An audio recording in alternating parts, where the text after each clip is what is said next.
Ya, kembali di dialog kita hari ini, Mbak Baria, kalau kita bicara mengenai TKI non-prosedural, ini akan berujung kepada pemulangan TKI ilegal gitu ya.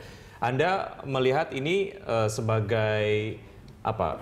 Sebagai sebuah satu permasalahan yang kemudian juga harus dicarikan solusinya segera, dan solusinya sebetulnya seperti apa? Sejauh mana sistem online ini juga bisa meminimalisir permasalahan ini, Mbak Baria? Iya, saya kira persoalan buruh migran itu kan memang variatif sekali gitu. Nah, kalau kemudian mau bicara akar persoalan adalah sebenarnya akar persoalan buruh migran ataupun sistem penempatan buruh migran ke luar negeri justru harus kita awali dari pemerintah kita sendiri. Bagaimana selama ini negara dianggap juga kita rasakan memang tidak hadir dalam konteks persoalan-persoalan buruh migran. Nah, saya kira 2015 juga menjadi harapan kita bersama bagi teman-teman buruh migran bahwa ke depan akan ada upaya atau upaya terhadap perlindungan tentunya untuk teman-teman buruh migran. Bagaimana mekanisme penempatan ini tidak lagi berwajah swasta, tidak lagi berwajah bisnis, tidak lagi berwajah eksploitasi,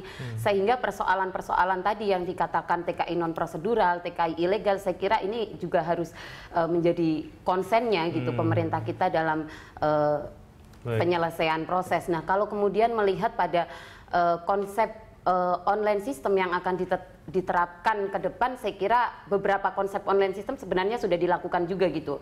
Kementerian Luar Negeri juga sudah membangun yang namanya e-perlindungan, BNP 2 TKI juga sudah membangun yang namanya krisis center gitu. Nah, saya kira optimalisasi terhadap mekanisme online ini adalah sistem implementasi, kemudian sistem pengawasannya, dan juga satu-satunya yang saya kira menjadi persoalan teman-teman buruh migran ketika sebelum berangkat adalah mekanisme migrasi yang berbiaya tinggi. Nah, ke depan bagaimana ini kemudian dijadikan migrasi aman tetapi berbiaya murah. Nah, saya kira ini yang harus jadi PR pemerintah kita yang akan datang. Gitu. Migrasi aman, berbiaya murah, Pak Nusron. Anda melihatnya seperti apa? Mungkin kalau kita lihat dari cost, katakanlah untuk pelatihannya sendiri di dalam negeri ini menjadi satu cost structure yang kemudian menjadi beban yang harus ditanggung oleh TKI ketika sebelum mereka bekerja di luar negeri. Anda melihatnya seperti apa?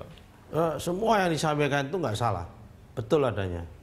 Kalau saya melihatnya sederhana, orang hidup di dunia itu pada prinsipnya pingin nyaman dan aman, tidak pingin dia itu perasaannya tidak nyaman, apalagi dikejar-kejar.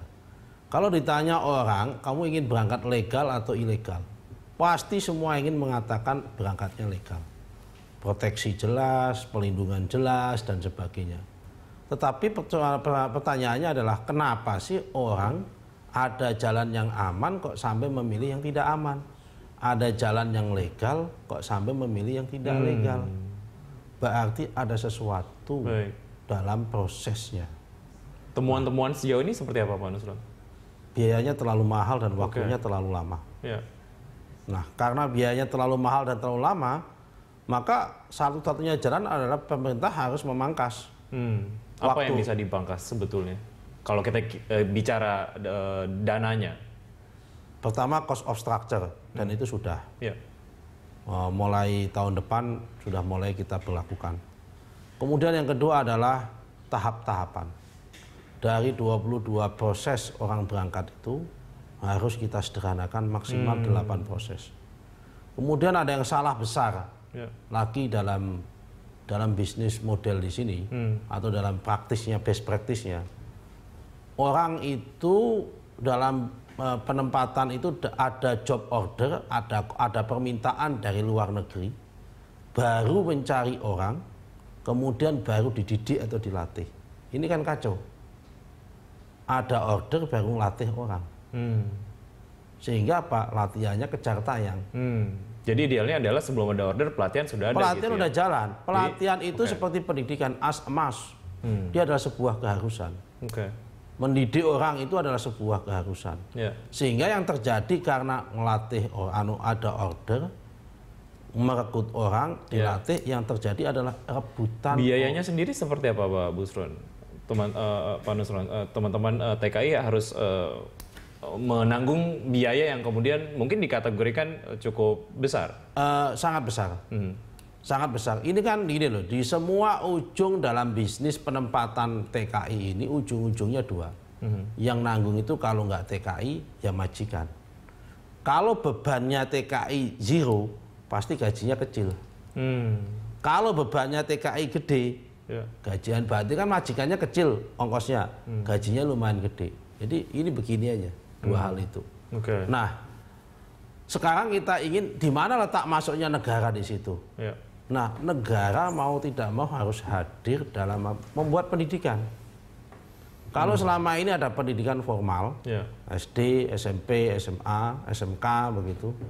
Sekarang mau tidak mau dalam rangka untuk menjawab kebutuhan ini, negara harus hadir menyiapkan sekolah-sekolah vokasi yang sifatnya non formal dan informal. Oke, Mbak Baria, supaya teman-teman TKI sebelum berangkat ke luar negeri ini tahu yang legal itu gimana caranya melalui sistem online ini. Sebetulnya seberapa siap teman-teman TKI yang mau berangkat ke luar negeri untuk bisa menggunakan sistem online ini, dan terkait dengan beberapa solusi-solusi supaya kita sebelum ke luar negeri biayanya, cost of structure-nya bisa sedikit, solusi-solusi yang ditawarkan Anda melihatnya seperti apa? Iya, saya kira kalau mau bicara konsep online tadi adalah ke depan yang perlu menjadi perhatian adalah bagaimana kemudian infrastruktur di daerah yang harus disiapkan gitu.